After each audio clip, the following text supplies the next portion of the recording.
ஒரு அடர்ந்த காட்டில் மிகவும் அபூர்வமான வெள்ளை சிங்கம் தனது மனைவி மற்றும் 2 அழகான குட்டிகளுடன் வசித்து வந்தது. அந்த சிங்க குடும்பம் காட்டில் உள்ள மற்ற விலங்குகளுக்கு முன்மாதிரியாக மிகுந்த அன்போடும் மகிழ்ச்சியோடும் வாழ்ந்து வந்தது. அதே காட்டில் தந்திரமும் கர்வமும் கொண்ட ஒரு ஆண் சிறுத்தை இருந்தது. அது அந்த பெண் சிங்கத்தின் அழகையும் குணத்தையும் கண்டு ஈர்க்கப்பட்டது.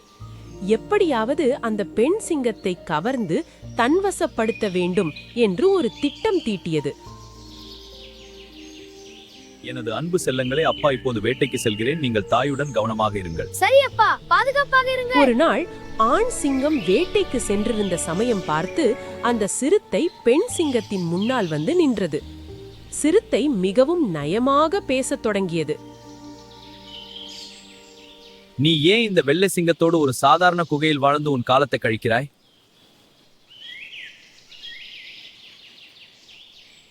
உன்னை போன்ற பேரழகிக்கு இந்த காட்டின் மிக உயர்ந்த மலையுச்சியில் சகல வசதிகளுடன் வாழும் தகுதி இருக்கிறது.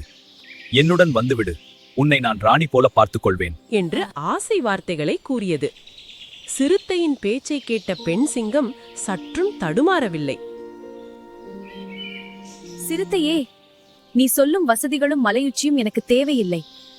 எனக்கு என் குடும்பமும் என் மீது உயிரையே வைத்திருக்கும் என் கணவனும் தான் இந்த வாழ்வின் மிகப்பெரிய பொக்கிஷம். என் குட்டிகளின் மழலை சத்தமும் நாங்கள் பகிர்ந்து கொள்ளும் உண்மையான அன்பும் தரும் மகிழ்ச்சியை உன்னால் தர முடியாது என்று ஆணித்தரமாக கூறியது.